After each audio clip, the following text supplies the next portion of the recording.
Couple of questions, just to begin with here. You never went to college, did you? Nope. All this talk about free college, and you can't make it unless you went to college. How far in high school did you go? Finished the ninth grade. Ninth grade. Pourtant, le point culminant de l'affaire ne résulta pas du procès, mais des aveux définitifs de Harrison, une déclaration enregistrée de près d'1 heure. C'était un aveu glaçant, méticuleusement détaillé, dénué de tout remords. Chaque mot, chaque détail révélé décortiquait couche après couche le sombre tableau qu'il avait construit pendant plus d'1 décennie. Dans la vidéo d'aujourd'hui, nous allons dévoiler les vérités que Rick Harrison a dissimulées pendant tout ce temps. Le dernier témoignage de Rick Harrison. Ce témoignage a été enregistré dans une cellule d'isolement à sécurité maximale à Carson City, en Nevada, vers 5h15, un peu plus de 3 heures avant l'exécution de sa peine. Il n'y avait pas d'avocat présent, ni d'enregistrement vidéo, seuls un enregistreur audio. Un enquêteur fédéral et un agent pénitentiaire étaient témoins. Harrison a insisté pour que toutes les questions soient posées jusqu'à la fin, souhaitant présenter sa déclaration comme un rapport d'audit interne. Il ne s'agissait ni d'une confession affolée, ni d'un acte de contrition. C'était les derniers mots d'un homme qui avait dirigé une organisation clandestine avec la complexité et la coordination d'une multinationale.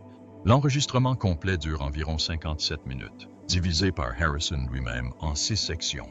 La création du réseau, son expansion, ses mécanismes opérationnels, sa structure financière, le rôle de ses associés et les raisons qui l'ont poussé à témoigner. D'après les notes de l'enquêteur, Harrison s'exprimait d'un ton posé et ininterrompu, comme s'il donnait une présentation en salle de réunion. À aucun moment de son témoignage, il n'a prononcé le mot « regret ». Aucune excuse n'a été présentée. Au contraire, il a souligné à plusieurs reprises que cela était le résultat d'une réflexion efficace et non d'un sentiment de culpabilité personnelle. Harrison a commencé par raconter la première phase où il a découvert le potentiel du transfert de main-d'œuvre sans papier par des canaux financiers non traditionnels. Au début, il s'agissait de petits transferts d'argent non contrôlés, de services d'assistance et de paiement depuis l'Europe de l'Est vers Las Vegas pour ceux que Harrison appelait des unités de travail non déclarées. Il m'a expliqué que, lorsque j'ai vu des fonds circuler sans source claire, sans être contrôlés par un organisme de contrôle, j'ai su que j'avais trouvé une faille.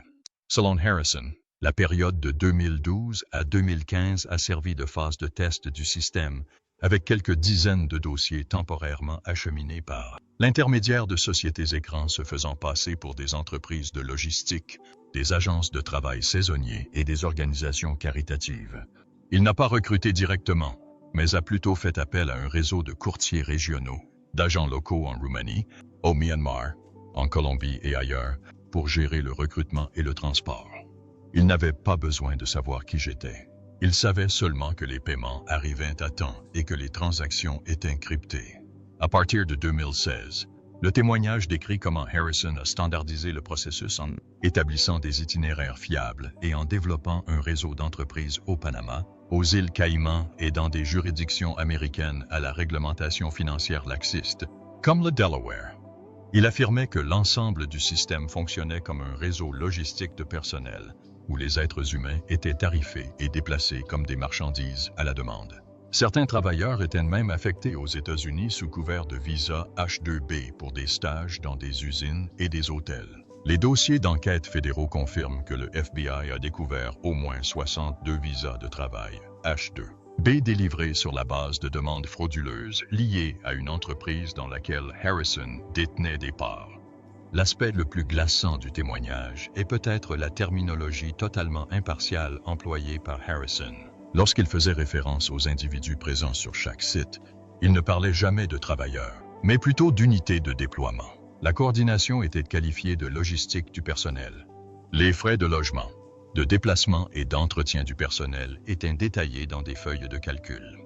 Ce langage non seulement fait froid dans le dos, mais révèle aussi la profondeur de la déshumanisation de son esprit criminel. Harrison ne revendiquait pas la propriété exclusive de l'opération. Il a déclaré « J'ai conçu le système, d'autres l'ont géré, mais pour les flux financiers et humains, j'ai approuvé les itinéraires. » Il a accepté sa responsabilité stratégique, non par remords, mais, selon ses propres termes, personne ne s'en soucie plus, et moi non plus. À la fin de sa déclaration, Harrison a reconnu que sa confession n'avait pas pour but d'obtenir le pardon, ni d'inspirer des réformes. Il souhaitait simplement consigner les faits correctement et, si c'est terminé, au moins laisser un manuel opérationnel. Il a ainsi conclu sa présentation, sèche et précise comme un rapport de fin d'année. Tout modèle a une fin. Je ne pensais pas que le mien finirait de manière aussi banale. 2. Le modèle opérationnel du réseau de traite des êtres humains. Dans la deuxième partie de son témoignage, Rick Harrison a consacré tout son temps à décrire le mécanisme opérationnel complet du réseau transnational de traite des êtres humains qu'il avait initié et principalement coordonné. Il ne s'agissait pas d'un réseau spontané ou de petite envergure, mais d'un modèle d'entreprise délibérément construit, méthodique et structuré, avec des niveaux d'organisation, des flux financiers, des systèmes de recrutement et des mécanismes de surveillance. Harrison lui-même le décrivait comme une simulation de chaîne d'approvisionnement mondiale, mais appliquée au mouvement de travailleurs informels. L'horreur ne résidait pas dans son ampleur, mais dans la façon dont Harrison appliquait la philosophie des affaires, qu'il avait autrefois rendue célèbre grâce à la télé-réalité, à une entreprise illicite d'envergure mondiale. Selon son témoignage, l'objectif principal du réseau était de fournir une main-d'œuvre bon marché, libre de contraintes juridiques, de coûts d'assurance ou de contrats à long terme. Harrison qualifiait ces individus de unités de main-d'œuvre, généralement recrutés dans des régions à faible revenu et aux contrôles administratifs laxistes, comme l'Europe de l'Est, la Roumanie, la Moldavie, l'Ukraine, l'Asie du Sud-Est, la Birmanie, le Laos, le Cambodge ou l'Amérique du Sud, le Venezuela et la Colombie. Le recrutement s'effectuait via un réseau de courtiers locaux, des personnes familiarisées avec la culture, expertes en relation avec les communautés et capables de convaincre les recrues de rêver à l'étranger. Les programmes étaient commercialisés sous couvert d'aide à la main-d'œuvre étrangère, de stages professionnels internationaux ou de formations professionnelles aux États-Unis. Harrison n'entretenait jamais de contact direct avec les candidats. Toutes les transactions étaient effectuées par des intermédiaires utilisant des contrats électroniques, des portefeuilles de crypto-monnaies et des communications chiffrées de bout en bout. Une fois sélectionnés, les candidats étaient intégrés au système de routage du personnel, une plateforme de coordination comparable à un tableau de répartition, où ils étaient affectés en fonction de leurs compétences, qualifications, mobilité et exigences des destinataires. Harrison a témoigné qu'à partir de 2016, ce système fonctionnait de manière stable selon 3 axes principaux. Le premier reliait l'Europe de l'Est à l'Europe de l'Ouest et à l'Amérique du Nord, principalement au moyen de visas de travail ou de permis de séjour temporaires, régularisés par l'intermédiaire de sociétés écrans. Le second reliait l'Asie du Sud-Est au Moyen-Orient et aux États-Unis, exploitant les failles des cadres d'exportation de main-d'œuvre à court terme. Le troisième groupe s'étendait de l'Amérique du Sud au Mexique et aux États-Unis, empruntant des pistes frontalières isolées avec le soutien d'organisations de contrebande établies de longue date. Chaque groupe était divisé en cellules de 5 à 15 individus, se déplaçant de manière dispersée. Personne en dehors de Harrison n'a jamais eu connaissance du plan complet. Les communications étaient encryptées via des applications sans journalisation et les transactions financières transitaient par des plateformes offshore afin d'empêcher tout traçage. Les enquêteurs ont relevé une caractéristique particulièrement professionnelle. Chaque maillon du réseau fonctionnait de manière non linéaire, ce qui signifie que personne, Hormus Harrison, ne comprenait le système dans son intégralité. Les partenaires de transport ne géraient que les mouvements. Les sociétés écrans géraient la légalisation des documents et les fonctions de comptabilité et de transfert d'argent fonctionnaient comme un service logistique distinct. Harrison s'est présenté comme l'architecte. Il a conçu la structure, établi les normes d'exploitation et compilé les feuilles de calcul des modèles de coûts, des frais de transport et des frais intermédiaires au calendrier de retour de la main-d'œuvre. Selon ses propres termes, il se comparait à l'écriture de l'algorithme d'un système de gestion des déplacements humains transfrontaliers. De plus, Harrison a admis avoir utilisé sa notoriété publique comme un bouclier pour toutes ses activités illicites. Les entreprises portant son nom ou qu'il soutenait apparaissaient régulièrement à la télévision, dans la presse ou lors d'événements caritatifs, rendant ainsi difficile toute suspicion d'actes répréhensibles pour les forces de l'ordre et le public. « Je savais que j'étais célèbre, et j'en ai profité pour détourner l'attention, » dit-il calmement. Plusieurs des entités qu'il citait recevaient même des subventions locales ou fédérales, renforçant encore l'image d'homme d'affaires légitime qu'Harrison cultivait depuis des années. Dans son témoignage, Harrison a également fourni une liste préliminaire d'associés à tous les niveaux, allant des courtiers locaux aux personnalités influentes des milieux juridiques, financiers et du conseil en immigration. Certains noms ont depuis été inculpés ou font l'objet d'une enquête. Les autres restent confidentiels en raison de leur caractère sensible. Les archives fédérales font état d'au moins 14 sociétés offshore directement liées à Harrison, enregistrées au Panama, au Belize et aux îles Caïmans, juridictions dont la législation autorise la propriété anonyme et les transactions exonérées d'impôts. Tout cela démontre que le réseau bâti par Rick Harrison n'était pas une entreprise clandestine et de bas niveau, mais une organisation méticuleusement conçue, opérant à l'échelle internationale, qui exploitait la technologie numérique, la stratégie économique et la psychologie du marché pour une efficacité maximale. Il ne faisait pas passer des individus clandestinement. Il dirigeait le système. Il n'interagissait pas avec les victimes. Il avait seulement besoin de connaître les marges bénéficiaires, les points de chute et les signaux d'achèvement. Tout au long de son témoignage, Harrison n'a manifesté ni surprise ni panique. Il s'exprimait comme quelqu'un qui avait autrefois dirigé une multinationale et qui présentait maintenant simplement son rapport final de dissolution. Si la description du modèle opérationnel a fait froid dans le dos en raison de son organisation et de son caractère secret, la partie suivante du témoignage de Rick Harrison révèle la violence systématique qui en est la source, où les individus étaient non seulement traités comme des fardeaux, mais aussi privés de toute autonomie, gouvernés par la peur, la dépendance et un système de contrôle psychologique fermé. Harrison n'a pas caché ses abus. Il a même décrit en détail comment le réseau s'assurait que les unités de travail ne puissent pas quitter leur poste tant que les coûts n'étaient pas entièrement amortis. C'est ainsi, selon lui, que le travail forcé, un investissement, était exploité à tout prix.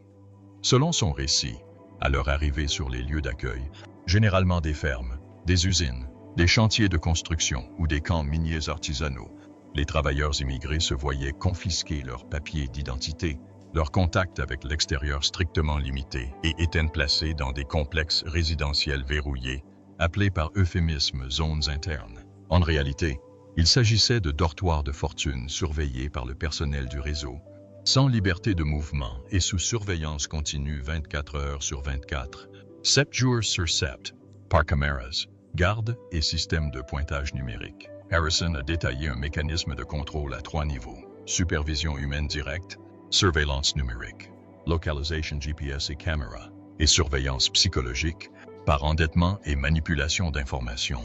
Chaque individu était contraint de signer un accord de responsabilité, juridiquement dénué de valeur, mais contraignant au sein du réseau, assorti de sanctions financières en cas de départ non autorisé ou de rupture de contrat. Harrison justifiait ces mesures non seulement par un moyen de sécuriser la main-d'œuvre, mais aussi de maintenir un flux de dépenses stable. Il affirmait que le départ d'une seule personne perturberait non seulement le travail, mais mettrait en péril l'ensemble du système. Je n'ai toléré aucune dérogation. Les enquêteurs ont noté l'utilisation par Harrison d'un jargon managérial pour décrire des actes juridiquement qualifiés de travail forcé.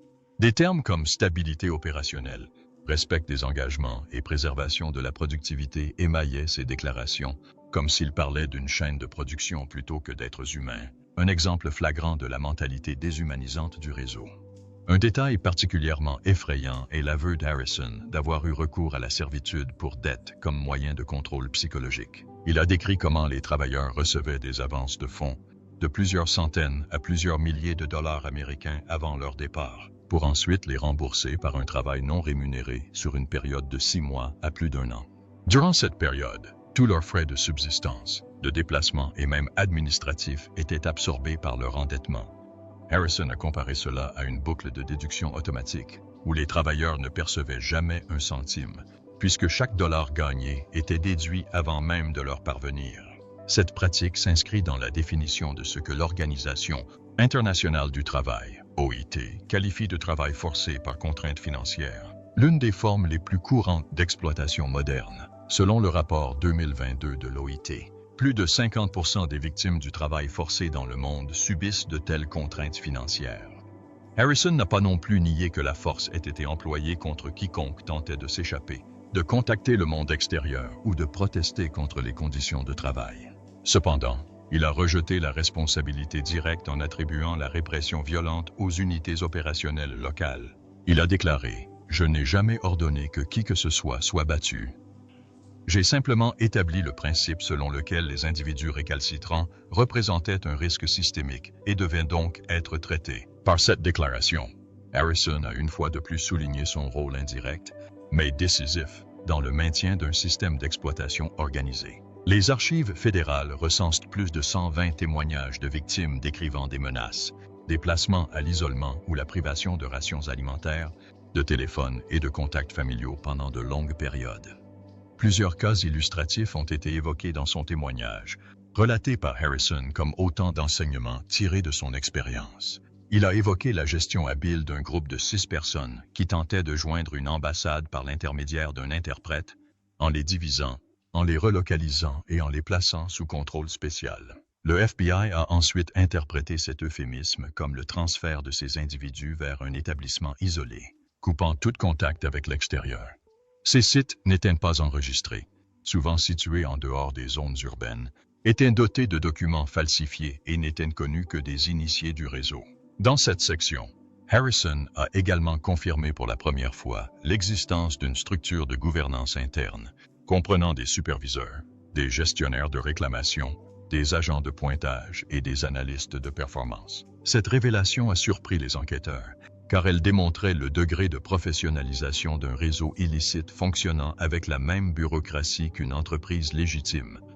Comme l'a observé un enquêteur, nous n'enquêtions plus sur un acte criminel, mais sur le démantèlement d'un système administratif de marché noir. En fin de compte, ce témoignage a non seulement révélé les mécanismes du travail forcé, mais a également mis en lumière une vérité bien plus terrifiante.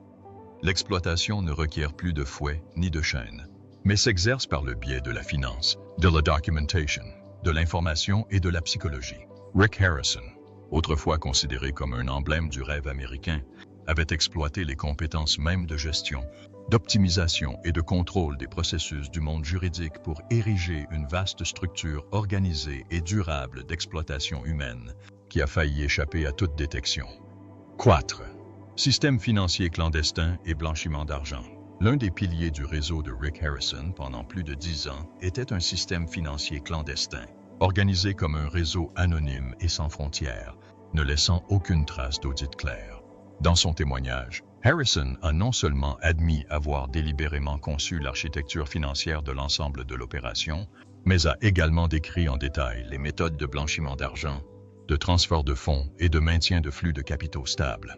Cette partie du témoignage a stupéfié les experts financiers par sa complexité et l'application sophistiquée de connaissances financières de haut niveau par un homme issu du commerce d'antiquités. Harrison a commencé par affirmer qu'aucun réseau ne peut survivre sans flux d'argent propre pour alimenter des opérations douteuses.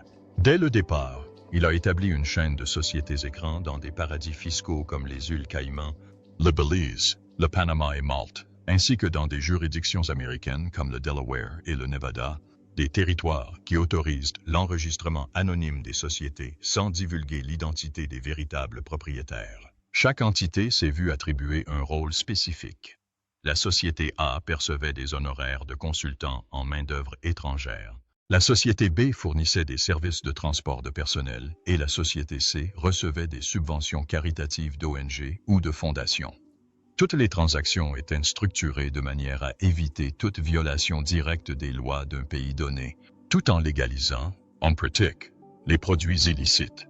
Selon les archives financières du FBI et le témoignage de Harrison lui-même, à son apogée, le réseau transférait plus de 7 millions de dollars par trimestre via des centaines de transactions inférieures à 10 $, celui habituel en dessous duquel les banques ne sont pas tenues de déposer de rapports anti-blanchiment.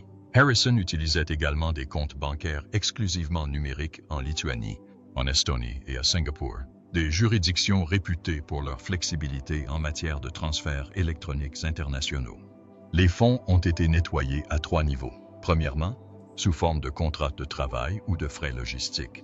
Deuxièmement, sous forme de subventions à des organismes à but non lucratif. Et troisièmement, sous forme d'acquisition d'actifs de grande valeur tels que des biens immobiliers, des antiquités, des véhicules de luxe et des crypto-monnaies. Cela explique pourquoi, pendant des années, Le public n'a vu que les dépenses somptuaires de Harrison et n'en a jamais remis en question l'origine, les entrées importantes étant attribuées à ses activités commerciales légitimes.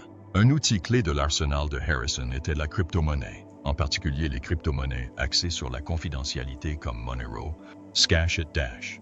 Contrairement à la blockchain transparente de Bitcoin, ces monnaies utilisent un chiffrement qui rend quasiment impossible la traçabilité de l'expéditeur, du destinataire et des montants sans accès interne au système. Harrison a témoigné que 90% des frais intermédiaires et des payments au réseau étaient exécutés via des portefeuilles cryptographiques, les transactions n'existant que 10 minutes avant de s'auto-détruire après confirmation.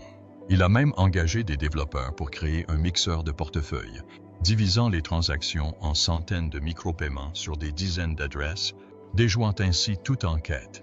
Le plus frappant était peut-être l'utilisation par Harrison de ses activités légales comme couverture. Son célèbre prêteur sur gage de Las Vegas, bien connu des stars du prêt sur gage, devint un canal incontrôlable de transfert d'argent. Il reconnut que le prêteur traitait quotidiennement des centaines de transactions anonymes, notamment l'achat et la vente d'or, de montres anciennes, de pierres précieuses et d'objets de collection. Ces fonds étaient ensuite déclarés comme revenus de marchandises anciennes lors de leur dépôt sur les comptes bancaires de la boutique. Des rapports d'enquête interne révèlent qu'entre 2017 et 2021, plus de 8,4 millions de dollars en espèces ont été versés sur les comptes du prêteur sur gage sans facture d'achat correspondante. Parallèlement, Harrison a exploité des investissements immobiliers et d'antiquités pour blanchir des sommes plus importantes. Il a acquis une collection de montres suisses d'une valeur de 2 millions de dollars lors d'une vente aux enchères à Genève, puis a vendu des pièces individuelles comme biens personnels par l'intermédiaire de collectionneurs privés, transactions exemptées de déclaration de bénéfices au titre des transferts d'actifs de collection. Chaque vente passait par des intermédiaires à Malte ou à Chypre, où les droits de mutation sont quasiment nuls. Ainsi, les produits illicites étaient transformés en gains d'investissement, légitimes et rapatriés sur les comptes américains de Harrison comme revenus légaux. Un enquêteur du Trésor américain a décrit ce modèle financier comme la fusion parfaite de structures d'investissement internationales, d'expertise juridique et d'une réflexion criminelle de haut niveau. Un spécialiste a comparé Harrison au directeur financier d'une société fantôme, non pas parce qu'il déplaçait lui-même l'argent, mais parce qu'il avait conçu l'ensemble du système pour que les fonds circulent sans accroc, ne laissent aucune trace, échappent aux soupçons et régénèrent continuellement le capital noir en nouveaux profits. Harrison a conclu « Je n'ai jamais détenu d'argent liquide plus de 7 jours. Tout fonds inutilisé devient un handicap. Je n'ai jamais permis que cela arrive. » Ce survol glaçant du réseau financier clôt le dernier témoignage de Rick Harrison, un récit que beaucoup considèrent comme encore plus terrifiant que les opérations de traite d'êtres humains qu'il a financées. Car si les victimes incarnaient le visage brutal du crime, alors les flux financiers en étaient le moteur silencieux et invisible. Ed Harrison, avec son calcul économique rigoureux et son sens du marché, les avait maintenus comme si de rien n'était. 5. Liste des victimes et cas remarquables. Dans la 4e partie de son témoignage, Rick Harrison s'est tourné vers les victimes. Sans aucune sympathie ni la moindre trace de remords, il les qualifiait de données personnelles, décrivant chaque groupe comme des actifs circulant dans son système. Pourtant, ces chiffres froids commençaient à révéler de véritables vies humaines, des personnes prises au piège du réseau qu'Harrison et son organisation avaient construit. Bien que délivré sur un ton dénué d'émotion, son récit a révélé ce que de nombreux enquêteurs appellent les dernières traces d'humanité dans un crime. Des individus qui ont vécu et travaillé sous de faux prétextes ont été arrachés à leurs familles et, dans de nombreux cas, restent sans nouvelles. Même des années plus tard, Harrison a répertorié environ 42 cas précis dont il se souvenait ou qui étaient directement liés à des phases clés du déploiement. Chaque entrée incluait la nationalité, l'âge, la profession antérieure et le lieu d'affectation finale. Par exemple, un groupe de 12 Moldaves envoyés dans une ferme aquacole en Louisiane, une équipe du nord des Philippines réaffectée dans une usine textile en Caroline du Nord, ou encore une cohorte guatémaltèque ayant traversé 3 États en 6 mois pour répondre à la demande de main-d'œuvre saisonnière. Aucun n'a signé de véritable contrat. Aucun ne connaissait ses tâches réelles et presque tous ont perdu leur autonomie à leur arrivée. Un nom revient tout au long du témoignage, Maria une jeune femme de 18 ans originaire d'une zone rurale de Roumanie. Harrison la décrivait comme un exemple parfait d'extraction maximale de main-d'œuvre. Recrutée par une fausse ONG lui promettant une formation en cosmétologie en Espagne, elle fut redirigée vers l'Allemagne, puis la Belgique, et enfin les États-Unis avec un visa de travail. Là, elle endura des journées de 14 heures dans une ferme industrielle, sans être payée, tous ses revenus étant retenus pour couvrir les frais de formation et de transport. Harrison a présenté cela comme un investissement. J'assume les coûts. Je les récupère grâce à leur travail. Il a parlé de Maria comme d'une personne performante, peu réticente, productive et rentable en 11 mois. Lorsqu'on lui a demandé pourquoi son cas se démarquait, il a simplement répondu « Elle ne s'est jamais plainte ». Non pas par satisfaction, mais parce qu'elle savait qu'elle n'avait pas le choix. Sa réponse souligne que le contrôle reposait non seulement sur la contrainte physique, mais aussi sur l'écrasement de la volonté de la victime jusqu'à son acceptation. D'autres victimes partageaient un parcours similaire. Le croisement de la liste de Harrison avec les données des ONG montre que la plupart d'entre eux venaient de régions où les revenus étaient inférieurs à 3 $ par jour, avec un niveau d'éducation limité et une connaissance quasi inexistante des droits du travail.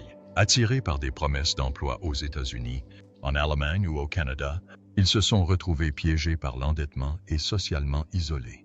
Harrison a sélectionné les unités de travail non pas pour leurs compétences, mais pour leur contrôlabilité, premier critère de sa liste d'aptitudes opérationnelles. Il est à noter que Harrison utilisait rarement de vrais noms. Il attribuait les codes MH13 à Maria, UZ24 à un groupe ukrainien et VC2 à une équipe vénézuélienne, illustrant ainsi la logique déshumanisante de son système. L'individu est dépouillé de son identité, réduit à des indicateurs de productivité, des profils de risque et un potentiel de réutilisation. Les sociologues qualifient ce phénomène de désindividualisation, l'une des formes les plus insidieuses de destruction de la dignité dans les systèmes d'exploitation modernes. D'un point de vue sociologique, les experts expliquent que les victimes comme Maria sont ciblées non seulement en raison de la pauvreté, mais aussi des inégalités structurelles mondiales, où les régions mal desservies, dépourvues d'éducation, de soins de santé, d'infrastructures et d'opportunités d'emploi deviennent des réservoirs de main-d'œuvre bon marché. Le développement inégal entre les nations crée une zone grise, où les vies ne sont ni menacées par la guerre ni préservées par la paix. Et dans ce vide, des prédateurs comme Rick Harrison s'immiscent en tant qu'employeurs mondiaux, offrant de faux espoirs, pour finalement enfermer les gens dans un cycle d'exploitation. Selon l'Organisation internationale pour les migrations, OIM, en 2023, plus de 281 millions de personnes ont migré dans le monde, près de 60% pour des raisons économiques et seulement 20% environ détenaient des contrats légaux. Cette dure réalité met en lumière la vulnérabilité des travailleurs, victimes des réseaux intermédiaires. Bien que dénué d'émotion, le témoignage de Harrison illustre avec effroi comment des individus anonymes se sont vus promettre des opportunités, ont été réorientés, endettés, isolés et finalement oubliés. Les enquêteurs ont relevé un paradoxe troublant. Harrison décrivait son réseau comme un système efficace, mais derrière chaque statistique se cachait une vie brisée. Qu'il s'agisse de Maria ou de toute autre unité codée, aucune n'apparaissait nommément dans ces registres, mais toutes étaient essentielles au système d'extraction de main-d'œuvre qu'il avait perfectionné pendant plus de 10 ans.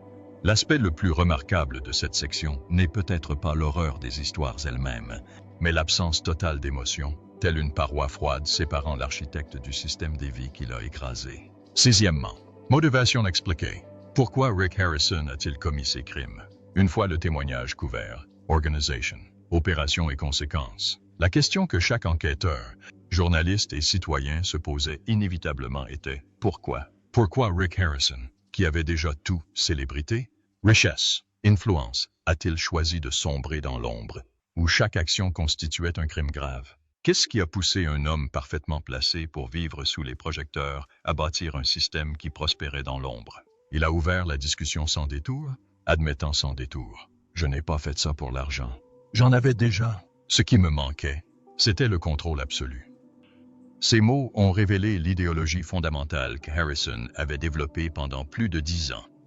Il ne s'agissait jamais simplement de profit, mais de pouvoir à l'état pur, de contrôler les autres sans être lui-même contrôlé. Harrison a expliqué qu'après sa réussite grâce à Pawn Stars, sa vie a été plongée dans un état de vide organisé. Chaque jour devant les caméras, chaque apparition publique, chaque soutien, il était encensé, mais étouffé par l'image que le public lui imposait. Les gens me trouvaient quelqu'un de bien, sympathique et compétent, et je devais jouer ce rôle 24 heures sur 24. 7 jours sur 7. Personne ne m'a demandé si je voulais être cette personne, a-t-il raconté. De cette tension entre image publique et vie privée, Harrison a commencé à chercher à conserver son influence, non pas sur son public, mais sur ceux que le public ne voyait jamais, des anonymes au-delà des frontières, loin des caméras de télévision.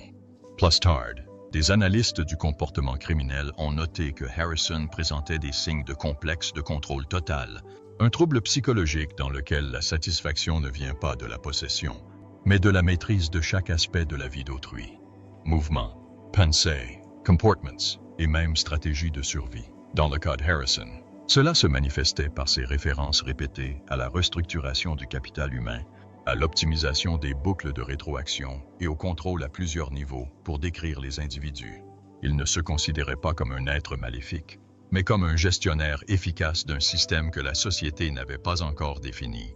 Incontrollable. Harrison reconnaissait que la célébrité jouait un double rôle. D'un côté, elle lui fournissait ressources et couverture. De l'autre, elle lui donnait la conviction que personne ne pouvait l'atteindre. Je signais des milliers d'autographes par an, posais pour des photos avec des fans, et j'étais salué par la presse comme l'homme d'affaires le plus fiable de la télévision. Si je cachais un empire criminel derrière cela, qui le croirait? Personne. Et cela m'a convaincu que je pouvais aller encore plus loin. A-t-il dit? C'est un exemple classique du délire d'invulnérabilité, que les chercheurs en pouvoir décrivent comme une forme de paranoïa apparaissant lorsqu'une personne reste trop longtemps incontestée. Harrison a également justifié ses crimes. Il a admis avoir enfreint la loi, mais a présenté cela comme une réponse inévitable à un monde où la demande dépassait l'offre légale et où le système judiciaire ne pouvait pas suivre. Je n'ai pas créé la demande migratoire, a-t-il insisté. Je l'ai simplement organisée. Je n'ai rendu personne pauvre. Je leur ai donné le choix. De tels arguments font écho à ceux utilisés dans de nombreux systèmes d'exploitation modernes, où les auteurs se considèrent non pas comme des oppresseurs, mais comme des gestionnaires de risques sociaux. Selon un spécialiste du droit international de l'Université Columbia, il s'agit de la justification la plus courante dans le crime organisé. Invoquer des défaillances systémiques pour justifier les réseaux clandestins. Le plus glaçant était peut-être la froide logique du raisonnement de Harrison. Il n'a invoqué aucune excuse concernant les difficultés, n'a blâmé personne et a qualifié ses choix de décisions stratégiques. J'ai vu l'opportunité. J'ai compris son fonctionnement. J'ai écrit les règles. Voilà, a-t-il déclaré. Aucune angoisse, aucune justification, juste une analyse d'investissement d'un nouveau marché. Ce détachement a fait du témoignage de Harrison une référence dans les conférences internationales de criminologie, non pas pour son effet choc, mais parce qu'il révèle une mentalité criminelle stratégique plutôt qu'instinctive. D'un point de vue sociologique, le comportement de Harrison illustre l'intersection entre pouvoir, contrôle et absence de garanties éthiques lorsque le système judiciaire est à la traîne. Il n'a pas agi en secret. Il a créé une zone grise où le droit n'avait pas encore fixé de limites et où la société manquait de mécanismes d'intervention. Cette lacune est exploitée par de nombreux criminels organisés, non pas en contournant la loi, mais en la devançant d'un pas. Harrison se distingue par le fait qu'il a tout recouvert d'un vernis de légitimité qui a valu à l'opinion publique sa confiance. Finalement, lorsqu'on lui a demandé pourquoi il avait maintenu le réseau en activité si longtemps, Harrison a répondu sans hésiter. Parce qu'il fonctionnait trop bien et parce que personne ne l'a arrêté. Une déclaration simple, mais aussi un verdict sur un système qui aurait dû détecter, enquêter et agir bien plus tôt. Cette remarque apporte peut-être la réponse la plus complète à la question « Pourquoi Rick Harrison a-t-il commis ces crimes ?» Parce qu'il le pouvait, et parce qu'il croyait que personne n'avait la volonté ni la capacité de l'arrêter. Dans un monde où le crime est généralement associé à la violence, aux armes à feu et aux ruelles sombres, Harrison a révélé un autre visage, la mécanique impassible du mal traduite en efficacité. Pas de cris, pas d'effusion de sang, seulement des feuilles de calcul, des flux de trésorerie, des contrats et des décisions stratégiques. Chaque détail de son témoignage éclairait une nouvelle couche, non pas pour susciter l'émotion, mais pour montrer clairement que les entreprises criminelles modernes n'ont plus besoin de paniquer, car elles sont programmées comme des entreprises. Et Rick Harrison, dans sa froide précision, était le PDG de ce modèle. Pourtant, l'obscurité qu'il représentait ne résidait pas dans ce système lui-même, mais dans le fait qu'il persistait bien trop longtemps sans être détecté ou sans que personne ne veuille l'observer. Les entreprises complices, les avocats indifférents, les agences lentes à réagir, l'adulation des médias, aucun d'entre eux n'était directement responsable, mais tous ont servi de lien pour permettre au crime de perdurer. Le témoignage de Harrison ne marque donc pas seulement la fin d'un individu, mais constitue un défi pour la société tout entière, lorsque nous ne regardons pas ce qui se développe dans ce vide. Jusqu'à son exécution, Harrison n'a jamais présenté d'excuses publiques à aucune victime. Peut-être, dans son monde intérieur, cela appartenait-il à l'autre camp, aux gens qu'il traitait comme de simples variables dans ses calculs. Mais pour la société, chaque victime est la preuve vivante de l'échec du pouvoir, de l'éthique et de la justice. La mort de Harrison n'atténue pas leur souffrance. Elle ne fait que clore un chapitre, pas le livre tout entier. Car des réseaux comme celui de Harrison, sophistiqués, sans frontières et experts dans l'art de se cacher derrière des façades légales, pourraient encore exister aujourd'hui, sous une autre forme. Son témoignage, aussi terrifiant soit-il, sort d'avertissement. Le crime n'est pas toujours le fait de personnes manifestement suspectes, mais parfois des visages que nous regardons chaque soir. Et souvent, il perdure. Non pas parce qu'il est habilement dissimulé, mais parce que nous sommes trop enclins à y croire. Qu'avez-vous pensé de ce dernier témoignage? Partagez votre avis dans les commentaires ci-dessous. Si vous trouvez cette vidéo importante, n'hésitez pas à la partager. Abonnez-vous à la chaîne pour ne rien manquer d'autres reportages d'enquête approfondis.